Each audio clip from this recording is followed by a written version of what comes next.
Tu veux comprendre comment réagir en cas d'incendie dans un bâtiment assuré, et pourquoi il est crucial d'en informer ton assureur sans délai? Dans cette vidéo, on va voir ensemble tout ce que tu dois savoir sur la communication d'incendie en assurance, ce que c'est, pourquoi c'est obligatoire, et quelles peuvent être les conséquences si ce devoir n'est pas respecté. C'est une notion essentielle à connaître pour réussir le BTS Assurance, mais aussi pour comprendre comment fonctionne la responsabilité en cas de sinistre. Qu'est-ce que la communication d'incendie? La communication d'incendie, c'est tout simplement le fait d'informer son assureur dès qu'un incendie touche un bien assuré. C'est une obligation contractuelle prévue dans les garanties incendie. L'objectif, c'est de permettre à l'assureur d'intervenir rapidement, de déclencher les procédures d'indemnisation et d'analyser les causes du sinistre. Si l'assuré tarde à communiquer l'événement, il risque de perdre son droit à indemnisation. Pourquoi est-ce si important? Respecter cette obligation permet de bénéficier des garanties prévues dans le contrat, faciliter l'évaluation des dommages par l'assureur, éviter les litiges et les pertes financières, et surtout, mettre en place des mesures de prévention adaptées pour l'avenir. Une déclaration rapide est donc autant une question de conformité contractuelle qu'un enjeu de sécurité et de gestion du risque. Quelles sont les obligations en cas d'incendie? Plusieurs obligations doivent être respectées: installer un système d'alerte incendie conforme aux normes en vigueur, former les occupants à son utilisation et aux procédures d'évacuation, planifier des exercices réguliers pour que chacun sache comment réagir, vérifier régulièrement le bon fonctionnement du système, mettre en place un plan d'évacuation clair, mis à jour et visible. Ces obligations incombent aux responsables du bâtiment, propriétaires, gestionnaires ou employeurs. Que risque-t-on en cas de non-respect? Le non-respect de la communication d'incendie peut avoir de lourdes conséquences.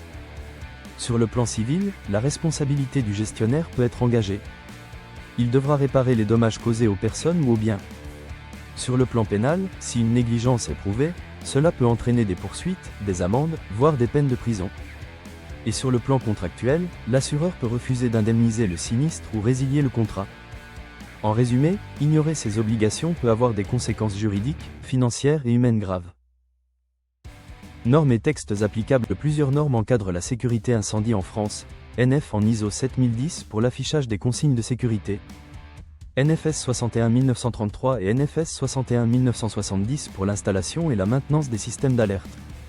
Et les principaux textes de loi à connaître sont le Code civil, article 1242, pour la responsabilité du fait des choses, le Code du travail, pour les obligations des employeurs, le Code de l'environnement, pour les installations classées, les réglementations spécifiques pour les ERP, IGH ou les bâtiments d'habitation.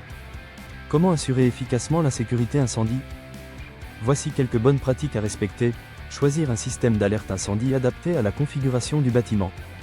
Former régulièrement le personnel à l'usage des équipements.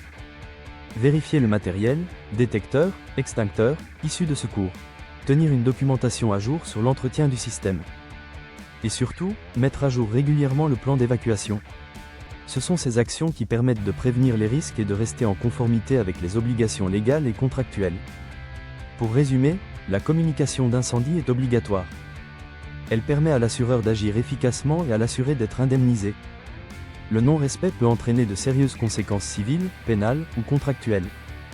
Il est donc essentiel d'installer, former, vérifier et déclarer dans les délais. Tu veux maîtriser toutes les obligations de sécurité en cas de sinistre pour ton BTS Assurance? Télécharge gratuitement mon e-book de révision avec plus de 100 fiches, quiz et cas pratiques. Le lien est dans la description. Abonne-toi à la chaîne, like la vidéo et active la cloche pour recevoir les prochaines vidéos de révision. Et dis-moi en commentaire, connaissais-tu toutes ces obligations?